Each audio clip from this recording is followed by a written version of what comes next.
The Secret Diary of Cameron Baum. Thursday. He won't speak to me, he just lies there, Mia wails.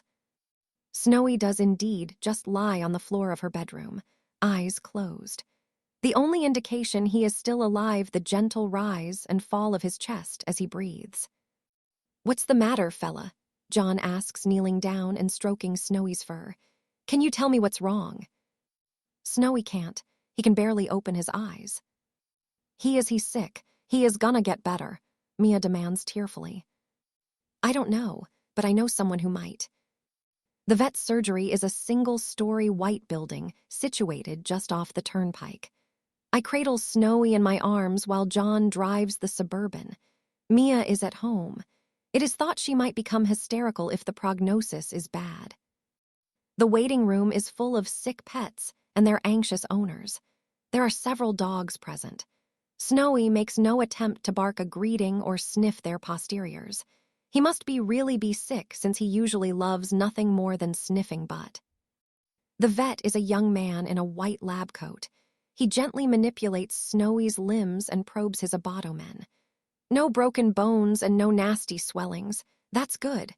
How long he's been like this? It happened quite suddenly, John says. He was fine yesterday. Has he been in any fights with other animals?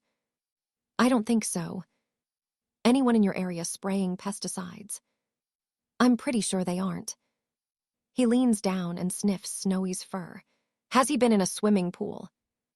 Yeah, he plays with our little sister in the pool. How often is he in the pool? Couple of times a day. I think that's the problem. Chlorine poisoning. You see, dogs don't have sweat glands. They don't perspire to keep cool the way we do. They hang their tongues out of their mouths and cool off that way. Chances are he's ingested a fair bit of pool water by accident. The chemicals have overloaded his kidneys. Can you make him better? I'll give him a couple of shots. He needs rest and to be kept hydrated. If he won't drink by himself, you need to squirt water into his mouth with a pipette. I won't lie to you, his kidneys will either recover or they won't. If he's no better in 5 days, the kindest thing will be to put him to sleep. Put him to sleep, a euphemism for termination. For death. Once home, we lay Snowy on Mia's bed and make him comfortable. There is little to do now but wait. Friday. Snowy no better. Mia refuses to go to school, and for once Sarah Connor relents and allows her to stay home. Saturday. Snowy no better. John uses a pipette to squirt water into Snowy's mouth as the vet advised. Mia weeps and demands to know why God hates her and doesn't want her to have any family or friends to love. For once, even John is lost for a satisfactory answer. Sunday. Snowy no better. I overhear John and his mother discussing whether or not they should buy Mia another puppy if Snowy doesn't pull through. They are rapidly losing faith. Monday. Snowy opens his eyes and accepts a small piece of meat, which he takes an age to chew. We all agree to this a positive sign. Tuesday. Snowy sits up and eats more pieces of meat. He is able to drink unaided. More positive signs. Wednesday. Snowy off the bed and moving around. He seems back to his old self. Snowy feel better now. I can see. You had us all worried there, fella, John tells him, ruffling his fur. Snowy play in the pool with Mia. Mia bursts into tears. No more pool for you. That's how you got sick, John explains gently. Snowy loved the pool. You want to get sick again. No more pool. Hear me? Or I'll drain the water out so no one can use it. When you've got your strength back, I'll take you and Mia to the beach. Snowy loved the beach. Just try not to swallow the ocean. Friday. The air conditioning unit in the attic room is malfunctioning. While John is busy downstairs, I strip it down to its component parts and make the necessary repairs, adding some design improvements of my own devising. I leave it running while I go downstairs and attend to my other chores. Later, when John goes up to change clothes, he discovers the temperature in the room is now 10 below freezing. Ice has formed on the windows, and the floor is covered in a light dusting of snow. Quite rare in Lowe's Angels, especially indoors. "Cameron," John yells, "what did you do to my room?" "I repaired the air conditioner," I explain. "How?" "By turning my room into a meat locker." "It might require fine-tuning." "No kidding." He wrenches open the wardrobe door. All his clothes are frozen stiff as a board. "I guess I'm wearing what I'm standing up in." He pulls the power cord out of the AC and opens a window, letting the warm air circulate. "Let the place defrost. Don't let Mia or Snowy up here or they'll want to keep it like this and build a snowman." Monday. It is my turn to drive Mia to school. On arrival, she hugs Snowy and waves me goodbye. A blonde girl her age waits at the gate, her new friend Megan presumably. The fat girl. The two walk inside together, smiling and chatting amicably. I am about to put the Suburban in gear and drive home when a woman I have never seen before indicates I should wait. She is older than the children, so I deduce she is a teacher, not a pupil. A plastic name tag on her jacket lapel strongly suggests her name is Donna. I roll down the window so we can converse. "Hi, I'm Donna Hellstrom, Mia's form teacher. You must be her sister." I tell her this assumption is correct. "I need to give you this." She hands me a brown paper envelope. It's Mia's report card. We like to hand it directly to a member of the family. If we give to the children to take home, it has a tendency not to arrive, if you know what I mean. I don't but make no comment. Instead, I tear open the envelope. Mia has received a grades in all subjects except English, where she got a B. "She's an exceptionally bright girl," Donna Hellstrom tells me. "Where did she go to school prior to here?" "At an abandoned quarry in the Badlands of Mexico." "Ah, well, it's certainly done her no harm. Is that Snowy the dog?" she asks, indicating Snowy in the seat next to me. "You know Snowy?" "Oh, yes. Mia writes stories about him. He's a talking dog, apparently." She smiles. "Kids and their imaginations." Snowy begins barking. Mia writes story about Snowy. Snowy famous. Donna Hellstrom takes a step back. "Oh dear, did I do something to upset him?" "Please remain calm, Donna Hellstrom. He is merely indicating his happiness at being written about." "RIGHT. Well, I better back inside. Nice to have met you." She hurries away. Snowy like Mia's teacher. She seemed pleasant enough, I agree. A trifle skittish, perhaps. John and his mother are impressed with Mia's grades. "Wow, looks like we're raising a little genius," John grins. "A genius who still won't tidy up after herself," Sarah Connor carps. Perversely, the person least impressed by her report card is Mia herself. When she arrives home from school later in the afternoon, she merely shrugs and says, "It's no big deal. School's easy. Papa's lessons were harder." "Even so, you should be very proud of yourself," John insists. "A new school, a new country, amazing. I know what it's like, believe me." Another shrug. "Whatever. You want some extra help with English. I mean, a B's great, but it's a shame not to have straight A's." "The English teacher hates me. He calls me MYA. I tell him it's pronounced Mie, yet he still calls me MYA. So I tell him he's an idioto." I think that explains the B. "You have to respect your teachers," Sarah Connor tells her. "Even if they're idiots. Especially if they're idiots." "I'll think about it. No promises. Can I ask a question?" "Sure, you can ask us anything." "Why are there guns in one of the bedrooms upstairs?" Silence. "Why do you think there are guns upstairs?" Sarah Connor asks in a neutral tone. "Because sometimes you, John, and Cameron smell of guns. Papa smelt the same, and he had lots of guns." John decides on a version of the truth. "The guns are for protection from some bad people who are after us." "Are the bad people after me?" "No, they don't know anything about you." "If they find us, will we have to leave?" "They won't find us, don't worry." "Good, I like living here, so does Snowy. He says it's even nicer than the last place he lived, though he misses Gerald and Allie's. Who are they? Friends who lived next door. Can I meet them? John shakes his head. I'm afraid not. They live across town, and if we get in touch, the bad people might be able to use them to track us down. Mia nods solemnly as if being hunted is the most normal thing in the world. Okay, come on, Snowy, let's go and watch TV. John watches her go. That is one bright kid. Of course she knows what guns smell like. Her father was the biggest gun runner in Mexico. Sarah Connor says, she didn't seem too upset that people are after us. Which is a blessing. John checks Mia is out of earshot before saying, I've managed to trace Mickel's bank account. For a communist who hated America, he sure didn't mind using our banks. Can you access it? Yeah, the password's Dorosap. That's password spelt backwards, not the smartest move in the book. How much is there? Little over 10,000. Doesn't seem much considering the value of the drugs he was smuggling. That's what I thought. I did some more digging. There's another account in Mia's name. How much there? Almost 100,000. He was obviously providing for her future. I think he knew the drug cartel would never let him just walk away, so he was preparing an escape route for his daughter.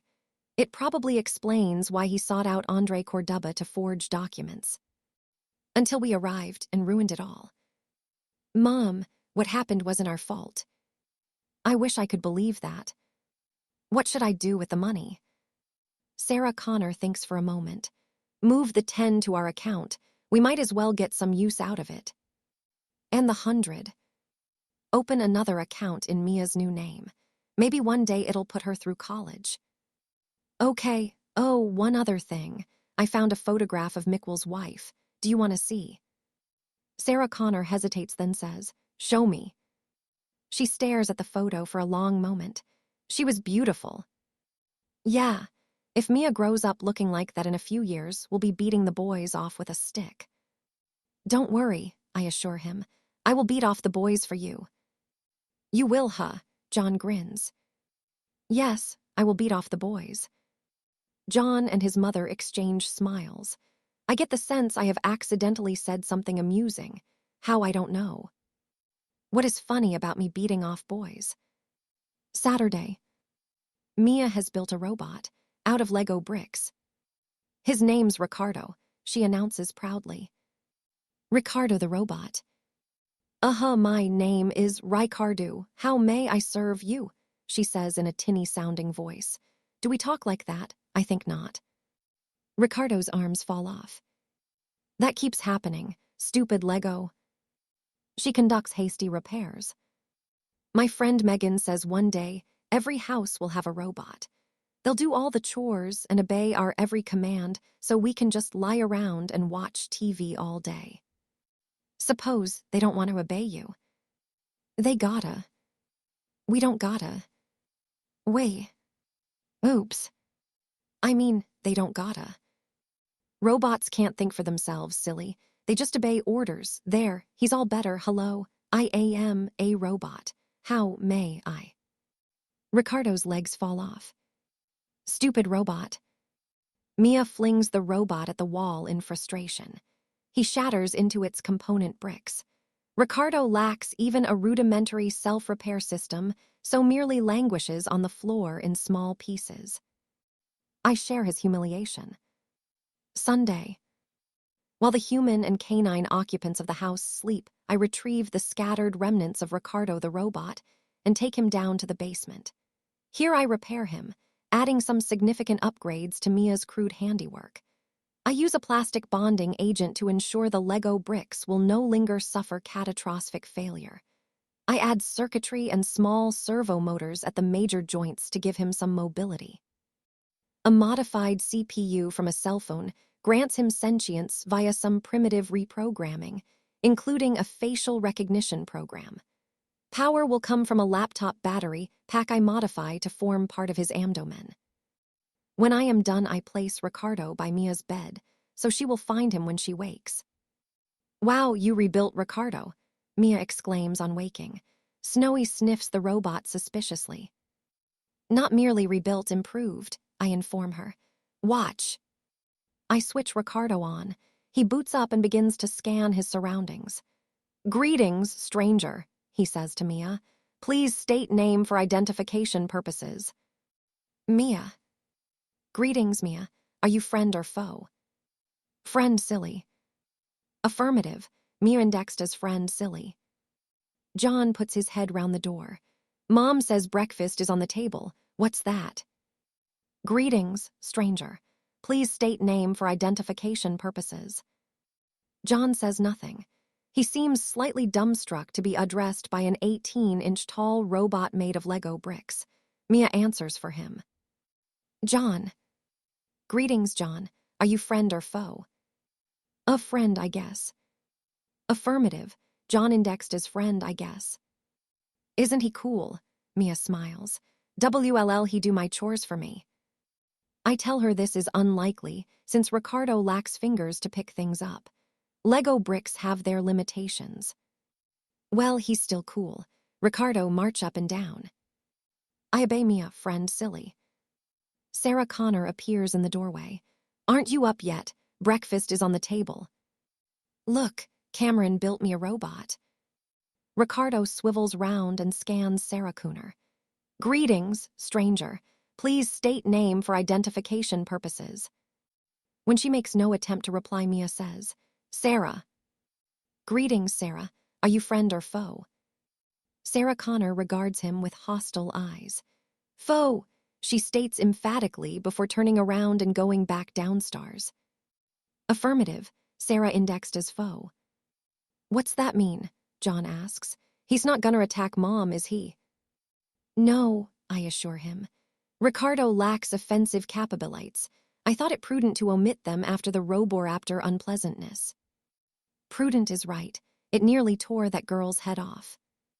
Mia spends the rest of the day interacting with Ricardo, teaching him the names of things and having him follow her round the house like a puppy dog. Like Snowy, in other words.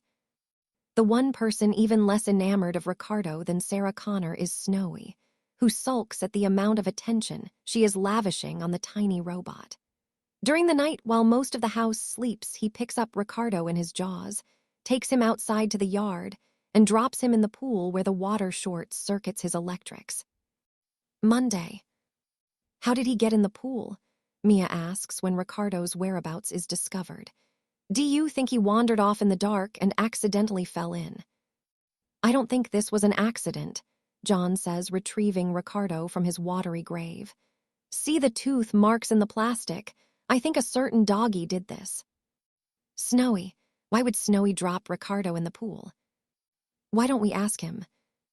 At first, Snowy denies all responsibility, only to cave in when John questions him further. He is not good under pressure. Mia likes Ricardo better than Snowy. He whimpers pathetically. Mia hugs him to her chest. Of course I don't. I love you, not some silly robot. No one can love a robot. They can't, I ask, alarmed by this revelation. No, robots are dumb and ugly. Oh, I don't know, John grins, wrapping his arms around my waist. Some are pretty smart. He kisses the nape of my neck. Cute, too. Cameron's not a robot, silly, Mia giggles. Be cool if she was, though. Yeah, why's that? She could do all my chores for me. I think Cameron does enough for you. Haven't you noticed your toys are being put away after you're done with them? Who do you think does that? The toy fairy. That's Cameron. Sure is. I think you should say thank you, don't you? Thanks, Cameron. You're welcome. Snowy is forgiven, and Ricardo is put on a high shelf to dry out, and to keep him out of Snowy's reach. Saturday. Today, John makes good on his promise to take Mia and Snowy to the beach. They are gone most of the day, returning in the early evening. Mia requests I read her a bedtime story, which affords me an opportunity to quiz her about the day. Were there lots of people at the beach? Yeah, lots and lots. Were there any girls in bikinis? Hi. Did any speak to John? There was one girl. Her bikini was so small you could totally see her butt cheeks. She puts her hand to her mouth and giggles. I said butt cheeks. More giggles. I wait for them to subside, then ask, "What did she and John talk about?" "I don't know. Snowy and I were busy making a sandcastle. You should have seen it, it was huge. As big as this house." I consider this highly unlikely, but let it pass. I have more pressing concerns. The girl with the exposed butt cheeks, for one. Did John seem happy talking to the girl? I guess. I think he told her a joke. She laughed quite a bit. What was the joke? Mia doesn't remember, and the exertions of the day take their toll, and she soon falls asleep before I have barely begun questioning her. John is still up when I return to the attic room. "Fell asleep quick tonight," he says. "Thought she would. Busy day. You should have seen the size of the sandcastle she built." Was it as big as a house? Almost, John laughs. Please tell me about the girl with the exposed butt cheeks. Ugh. I divulge the information Mia gave me. John simply shrugs. Oh, her. I think her name was Dana, something like that. She was more interested in Snowy. Said he reminded her of a dog she had as a kid. Man, that dog's popular with chicks. You told her a joke. Did I? I guess so. Was it the one about the rabbi, the stripper, and the 3-foot salami? Because I still don't understand how the salami came to be inserted in such an unusual place. No, it wasn't that one. I wouldn't tell that when Mia's around. What joke was it? You really want to know? Yes. John sighs. Okay. A penguin goes into a bar, walks up to the barman and asks, "Has my brother been in?" The barman says, "Don't know. What's he look like?" I wait. John doesn't continue. I ask, "Had the penguin's brother been in?" Cam, that's the joke. A talking penguin is funny. No, the barman says, "What's he look like?" All penguins look the same. So the barman is retarded, and mental illness is funny. Another sigh. No, that's not it either. Where is this bar situated? I ask. Penguins inhabit Antarctica. It seems an unlikely locale for a bar. Wild animals would be the only clientele, and they seldom carry sums of money. Cam, let it go. It's just a joke. I don't let it go. My CPU continues to analyze the joke long after John has fallen asleep. There are so many unknown factors. Who was the mysterious penguin? Why did his brother frequent the bar in the first place? Did he have a drinking problem? Possibly he was an alcoholic penguin and his brother was concerned about his welfare. Why did the bar hire an employee who was so ill-suited for the position? So many questions and yet so few answers. As night falls, I go downstairs to begin patrolling. I find Snowy in the kitchen eating a late-night snack, his appetite now fully restored after his illness. I decide to tell the joke to him and see if he understands it better than I do. A penguin goes into a bar at an unspecified location, possibly Antarctica, I begin. The penguin asks the employee, "Has my bother been in?"